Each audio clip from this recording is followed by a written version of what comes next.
Hey everyone, Module 13. Let's take a look at our next discussion forum that looks at the convergence of crime and immigration. And so we're thinking about concepts of criminalization this week, the making of crimes, often through policies and social institutions.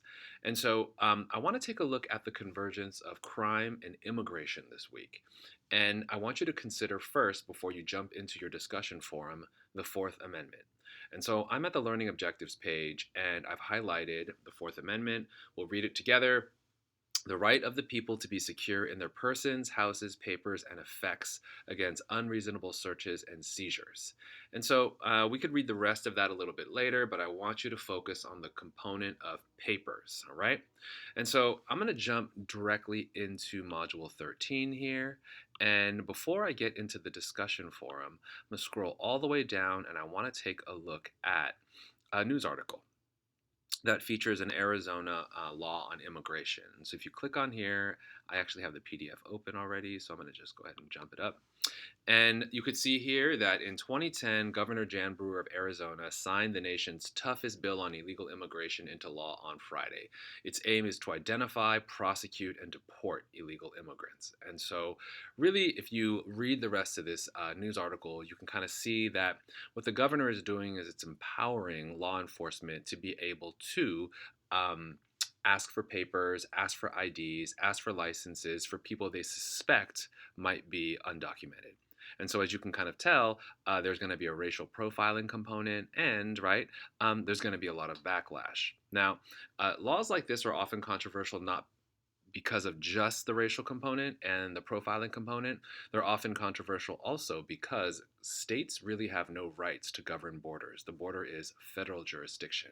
And so when we kind of think about this particular bill and law enforcement's ability to now, actually have more authority over searches and seizures and also have more authority over the border, I want to kind of take a look at how this is going to begin, right? The process of not just criminalizing immigration, which we already see that the bill does, but criminalizing a specific group of people. And so I'm going to go ahead and close this, and I want to jump into our discussion forum.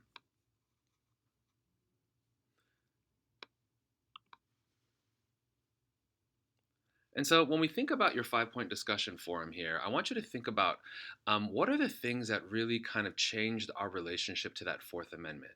The Fourth Amendment told us, right, that we should be protected on our bodies, our homes, and our papers and effects. And it looks like Arizona in 2010 was able to kind of jump, right, the Fourth Amendment and say we should have the authority to search a person's body, right, based on reasons that we may believe a person may be undocumented.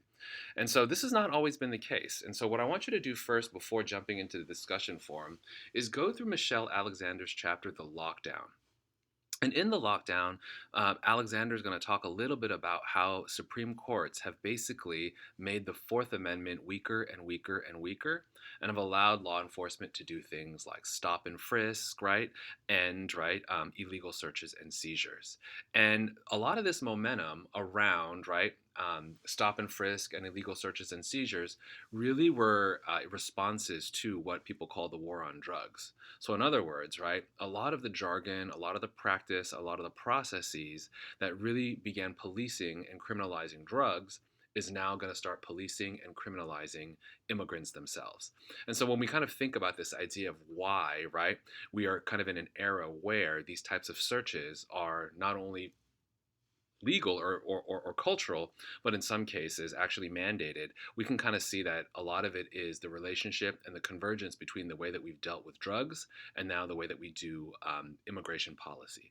So kind of think about those issues and kind of think about how the war on drugs really helped shape our understanding of immigration, even though, we know that a lot of the processes around immigration has little to do with drugs, right? So, good luck. Jump into this forum. This one, as opposed to others, isn't requiring as many resources, but make sure you check out the video, The Fruits of Mexico's Cheap Labor. Make sure you're reading the lockdown, and then make sure you're thinking about that Fourth Amendment in conjunction with Arizona's 2010 law. All right, good luck, and I'll see you in the forums, everybody.